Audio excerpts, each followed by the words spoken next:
What if I told you that this red wine is going to make you smile and become your next favorite red wine?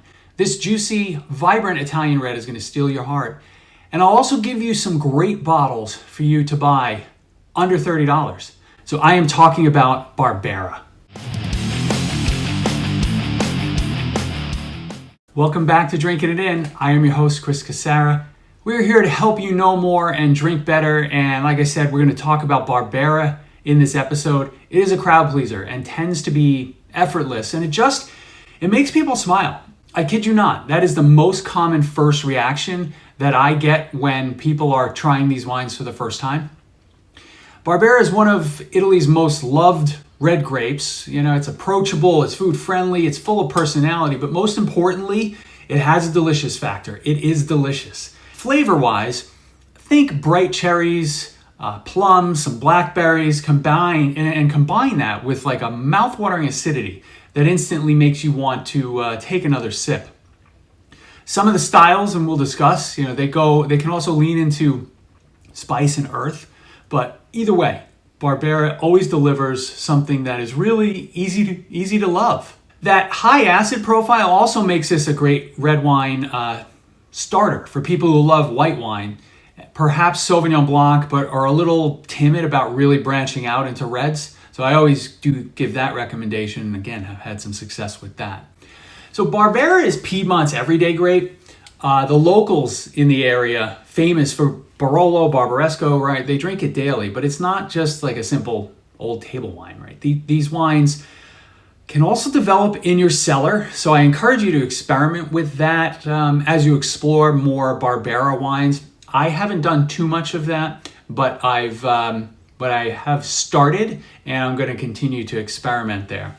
So I mentioned it earlier. It's food friendly and it's softer, more approachable than Cabernet Sauvignon and Nebbiolo.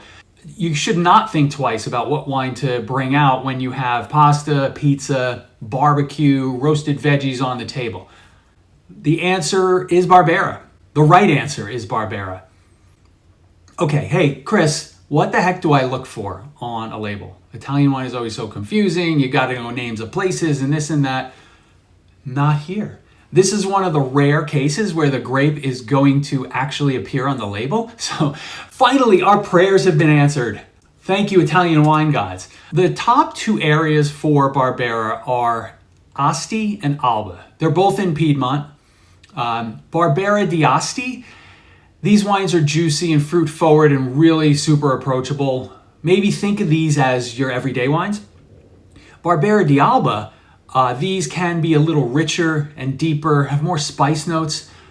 So focus on these if you want something a little bigger. And I tend to think that we should start there from a cellar perspective. Another one on the label, Monteferrato. You may also see these, but a little less so. These wines are good options, and I'm personally still starting to explore them. I say another good option was Monteferrato, but we have one more. I have recently had a Barbera from Nizza, which is a smaller DOCG within Asti or Alba. I don't know. I'll double check it. I'll put the right one down here. And it really it surprised me on the wines. The wine was bigger, a little more luscious than what I'm normally used to in Barbera. And that wine is in the top 10 list that I'm going to give you at the end of the video, so stay tuned for that.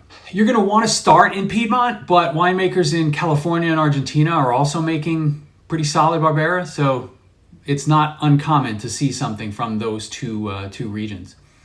So here are some of my favorite Barbera wines to get you going. I've got 10 here. All should be available for $30 or less. And if you are familiar with Barolo and Barbaresco, you may notice is some familiar producer names, since a lot of them grow and produce Barberas. It's a good way to have regular cash flow when you don't have to age a wine for a long time. Number one, these are in alphabetical order.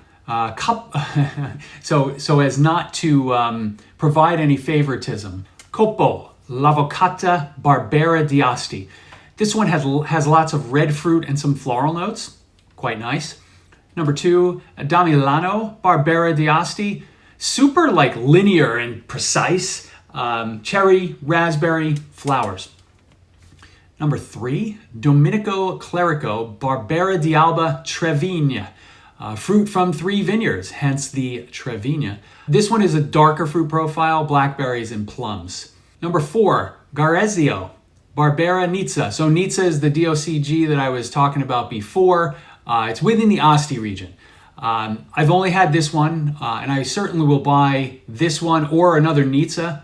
Again, if this is an indication, like I said before, big and luscious. Strawberries, cherries with a velvety texture. The acid was a little lighter than normal in Barbera, but that wine was a stunner. Number 5, La Spinetta Barbera d'Asti Sa di Pian. Black currants, plums, and a little sage note sneaking in at the end. Number 6, Michel Chiarlo.